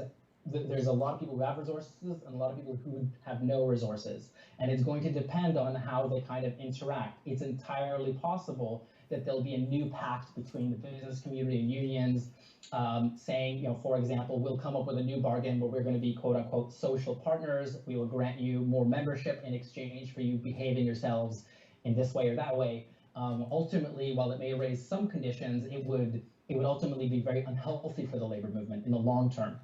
But I think there is a huge opportunity now, that opportunity in areas where people are ununionized, and there's in essence right now, perhaps as a result of COVID, a kind of vacuum of authority. The National Labor Relations Board Yeah, in the United Stephen States, running. Yeah. had kind of skipped a beat, and it's functioning in a haphazard way. In Canada, the labor relations boards have become dysfunctional in Quebec, for example. I think Jimmy's getting a little aggravated. The government just went He's ahead about and to cut him negotiated off. collective agreements covering education and healthcare, and that is putting people in a spot where they are more open-minded and the caretakers are absent. And this is a huge opportunity for people to think openly about what they could do and to take matters into their own hands. But I stress the importance of organization and drawing on that collective experience that we have, so that people, they don't need to do the stupid thing somebody already did and failed.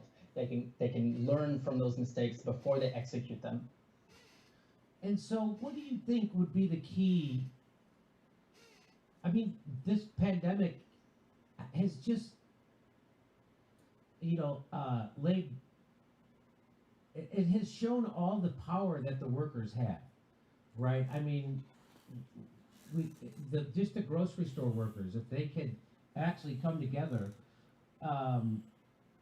that's another thing I want to ask you about. So, in Texas, Walmart, the meat packers in Walmart unionized, and so Walmart's answer to that was they don't sell meat there.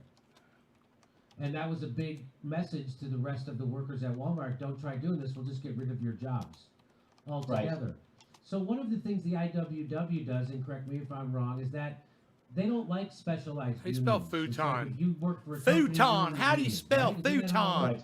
So it's That's not, right. you wouldn't exactly. you wouldn't be clerks in one union and meat packers in another and fish people in another. It would be everybody Okay, in the Google. same union, right? And tell us How do you that spell into that. futon? Right. So essentially, the heart of our model is kind of what I refer to as a workplace committee. Now, the workplace committee in a large organization may very well include people, for example, if we're talking about a hotel, right? Housekeeping often has sometimes their own issues or their own culture. And then there's people who work in like the food service area of a large hotel. There may be people who work in maintenance of a large hotel. They may form kind of like, in essence, committees that can discuss their own So it issues, said soy kills. and put them on the agenda. But essentially, we want them to form together into a workplace committee that It's covers so funny. that particular branch of the company, that ultimately covers as well in the industry. We refer to it as industrial organizing.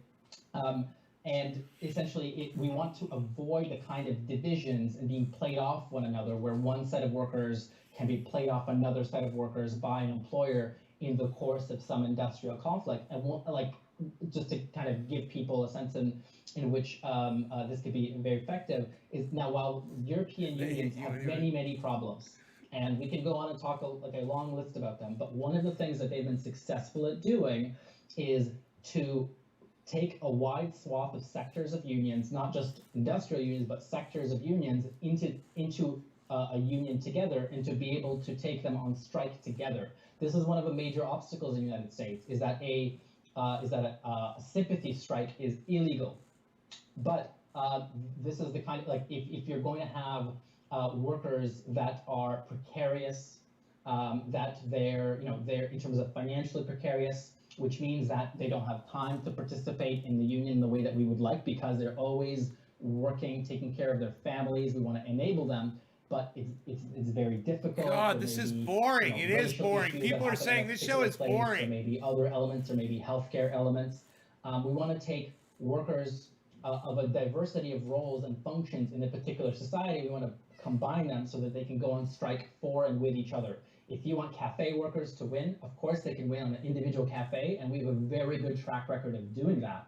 But it is much more powerful if you can take workers in the whole food service sector, or even, for example, bus drivers. Bus drivers are on strike until not only the bus drivers' issues are dealt, So it said, this guy isn't funny at all. So, for example, in Iceland, there's unions that cover the entire, I'll just use in scare quote, unskilled labor sector in the capital area. And so we could go on strike with all basically the entire tourism sector to defend the whole tourism sector, including workers that are doing bus driving, that are very expensive, defending workers who are working in very small workplaces where the balance of power against the employer is more difficult. So in essence, we Is need he to even revive speaking this words? idea I of said. collaboration between unions. And on that level, another note is that, asking ourselves the question: how many collective agreements are opening up in 2021? How many workers are going to be in a legal strike position?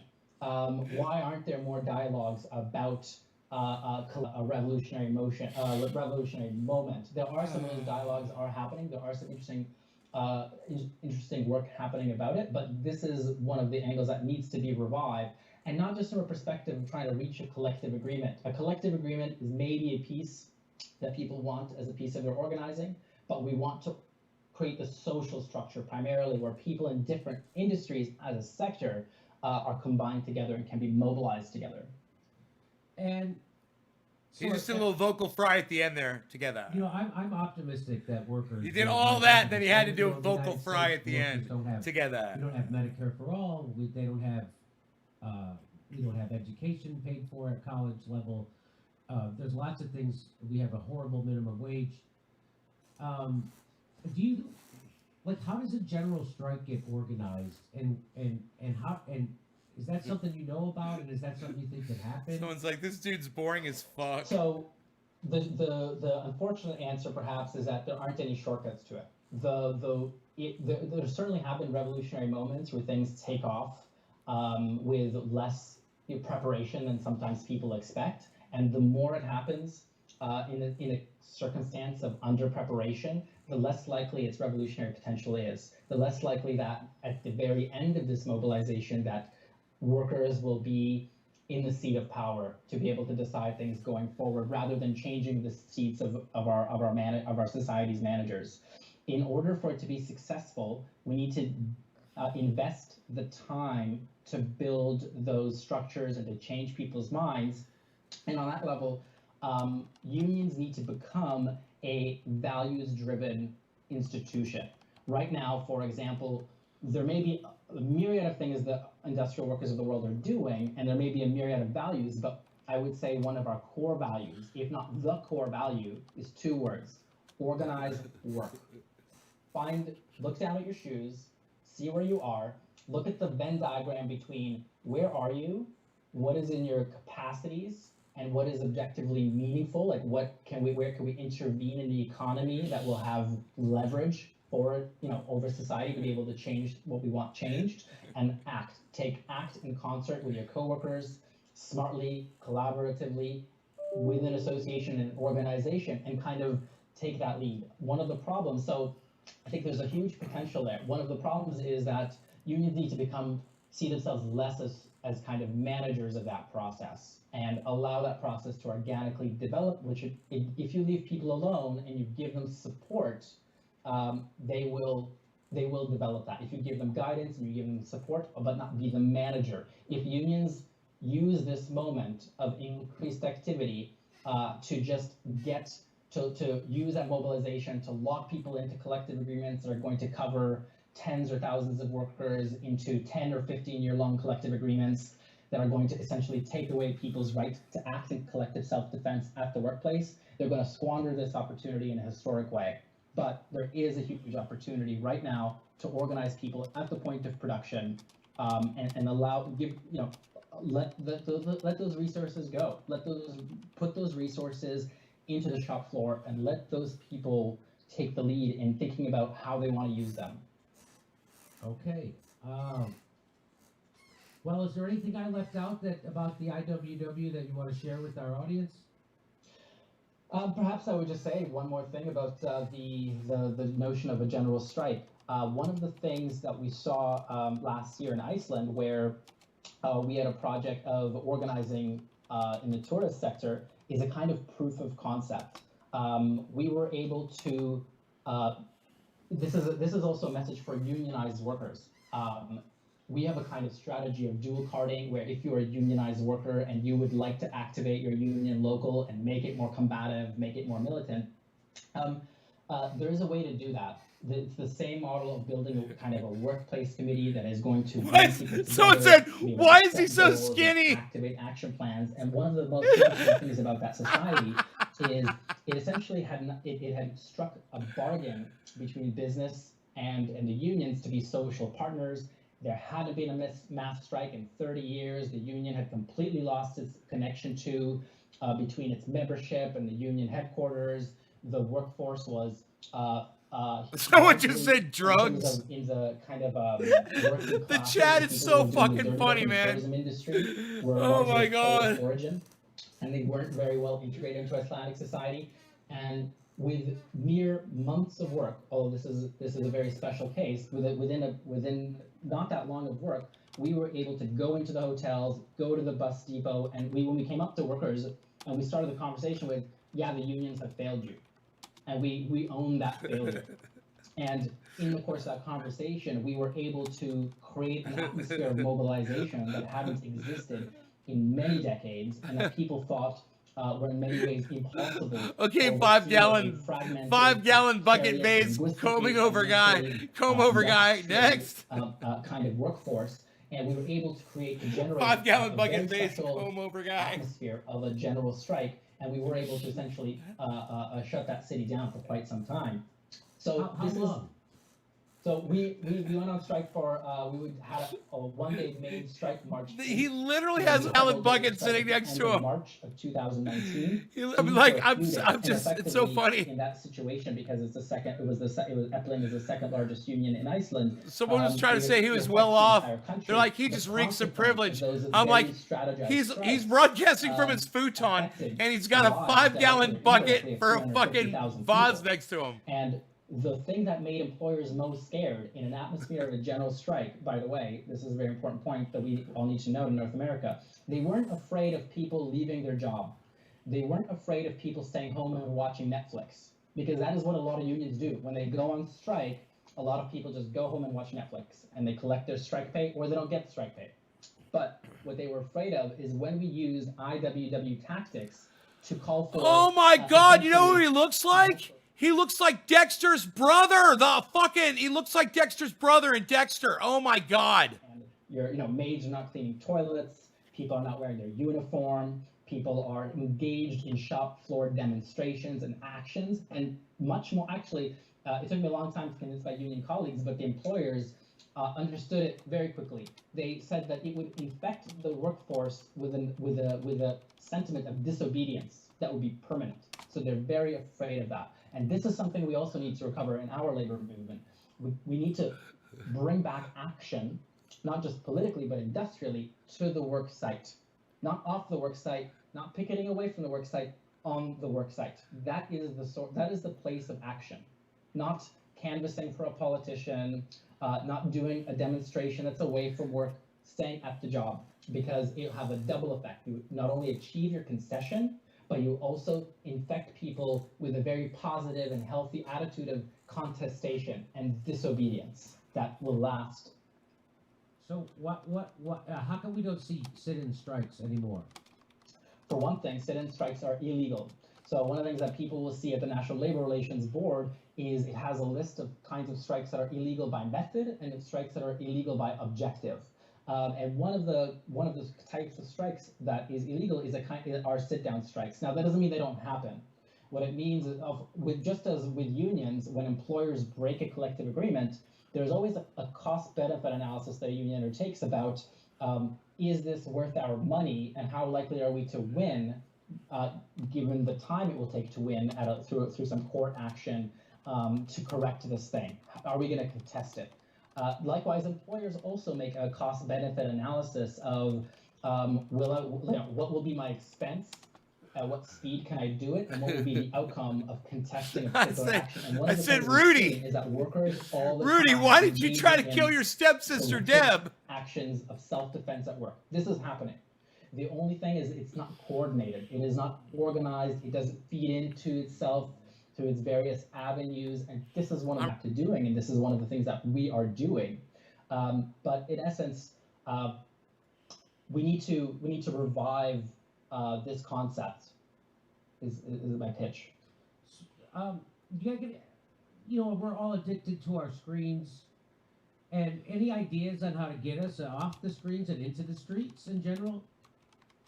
I mean, I think that a lot of people I'm one of those people that believes that people's intellectual, moral, emotional engagement in various issues is something that is innate in everybody, and we need to elicit it. So I don't think we need to approach the population with a sentiment of they're stupid or they need to be taught something.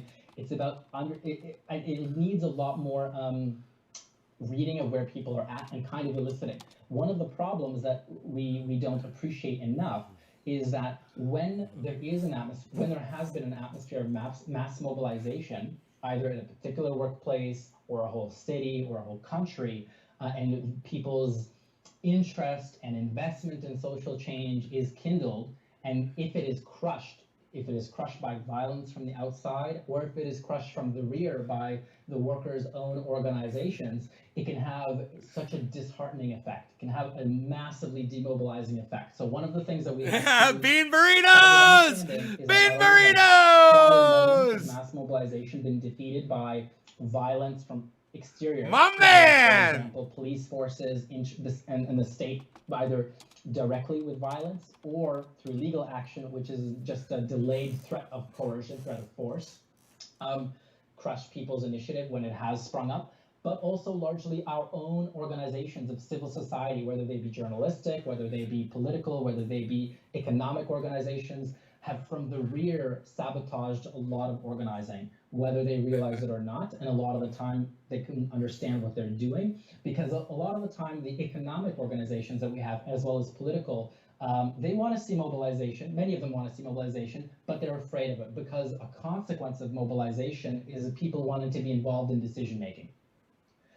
What the business community would tolerate and maybe even like is for unions to be able to go on strike without needing to mobilize their membership. They love that because they can make a deal with one person who is the head of some gigantic bureaucratic union, and the workers are just set on strike or removed from a strike like a joystick from the bureaucrat's office. They're just fine with that. What they're not fine with is when people get mobilized and they become involved in the running of the union themselves, and they set conditions of negotiations, they participate in negotiations, and they're sort of setting the pace of it. So I think if we start with that, in my experience, and you go to work where workers are, you go to points of production, or you go to places where workers congregate outside of the point of production, and you talk to them, and you start with the premise that unions have failed. The union movement has been a gigantic component of the failure that we have seen, and we need to start with that rebuilding of trust and rebuilding a sense of community. He And looks just like the fucking Rudy Ice Truck Killer, bro. I'm sorry. Of the Cold War era, I'm sorry. And the association I'm of sorry. unions with communism has completely disintegrated, and so people Oh, are thinking about it in God. an open-minded way, and it's a huge opportunity. That's so funny. But it's also a huge risk because they can be duped into going to a direction where they'll participate in a union that will essentially just treat them as a kind of supply of labor that the union can then bargain with an employer over. You want this labor supply, you have to give it these conditions, but the workers will be they won't be in control of their lives anymore than they were before. So essentially what we want to do is give people a pitch that what we are doing is we're helping working people take control over their working lives. And I think on that basis, it's not going to be as hard as people perceive to get people away from their screens, but they have to have a meaningful participation in what's going on. Okay, Maxim Baru of the IWW. He's got no questions. Really appreciate the work you do, and I appreciate you coming on and letting everybody know about it. And if you ever need the help getting God, that guy talks a lot. Let us know. We'd love to help. I didn't hear a word he Thanks said. so much. Yeah, thanks for having me. Okay, we'll talk to you. I didn't next hear a week. word We're gonna he have a said. worker on from the IWW from Portland's Voodoo Donuts on tomorrow with us. So that'll be fantastic. So thanks again, Maxim. We'll see you next time, buddy. See you next time. Bye-bye. Okay. All right, so let's take some questions and go from there. So it's I like this union. They seem way more aggressive than regular unions. The IWW. He's gonna take talks some about, questions? Don't wait Where's for Steph years at? to go through the NLRB. So just start making demands of your workplace, at your workplace of your employers, and it's fantastic. So. Other countries really seem to be able to organize their workers much better than our country. You know, this bullshit. Read that super like chat, you Jim. pull Hey, yourself up by your own bootstraps, read that you super know, chat. It's really pervasive. It really, hey, boop boop. you know, You're gonna read the it's- super it's chat. hard to think outside your culture. Oh, I didn't show any of this. There's their Twitter page, Industrial Workers of the World. They don't follow me. They don't follow me. They Fuck follow them. 1,400 mother effers. Fucking, he's hilarious. Listen, united we stand, divided we fall. Join the union for all workers. Quarter of the hour. Cheers, Bad Bad The Blue Jaws. IWW It's, does not divide workers Now by it's 4:20. industry, Newfoundland. skill Cheers. level, or nationality. We're building one big union. I for the can't keep up with workers. that schedule. Oh, I forgot to show this. Oh, We've been let me live for a show while. this. I got high a while back. Oh, it's another commercial.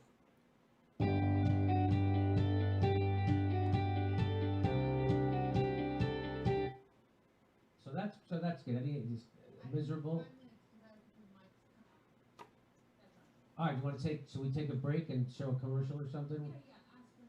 All right, let's take a break and show something if you can, and then you know, maybe I don't know, whatever the video for our splash page, whatever you want. Read my first chat. Read my super chat, Steph. Why aren't you gonna? He said, let's take some questions. Why you not gonna be reading my chat? It said that Ron Placone wore my shirt today on his live show. Yeah. Where'd they go, man? They're taking a break? How dare they?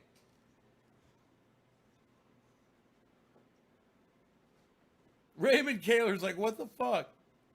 Everyone's like, what the fuck? What do they do? What are they doing? The whole chat's going crazy right now. I love it. How many people are watching? 4,000 people. He just walks away. You know, how do you walk away from 4,000 people? Does he even realize that? Bro, you've got 4,000 people watching you. You're just going to give them a fucking splash screen and walk away. 4,000! I mean, it's not like one of my shows where... God damn. When will you say yes to me? Tell me quando, you mean happiness to me. Oh my God. So my darling, tell me when. Let me show you one. Let me show.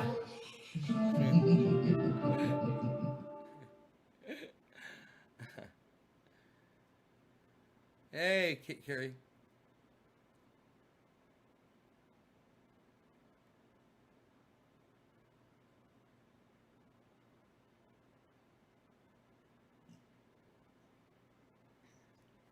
The show is not over.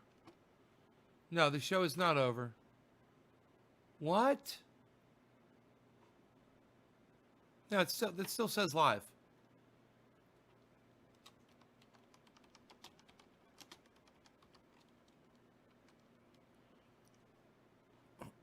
It's still live. So we're good. People are running out, man. He just lost 600 viewers, man. Just like that. I don't know what the fuck he's thinking, man. Doesn't he have somebody watching the numbers realizing they shouldn't do that? I would love to help him with that. Okay, there's the music. At least they got that. All right. They said they'll be right back. There we go. Was this another commercial? Yes, it is.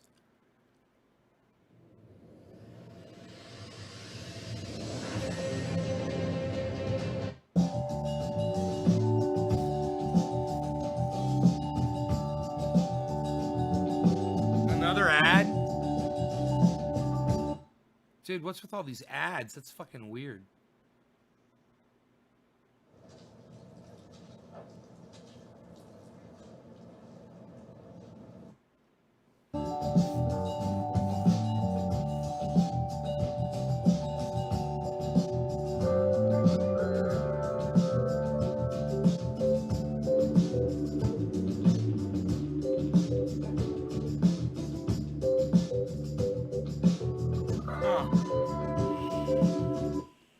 That sucks.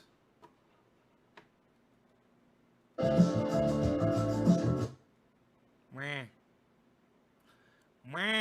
All right, you guys go check out Jimmy Dore on YouTube. It's the Jimmy Dore Show over there on YouTube. All right, I'll be over there watching. You guys are watching tomorrow morning, 7 o'clock, for our live interview of Danger Man, the urban superhero. Tomorrow morning, 7 o'clock my time.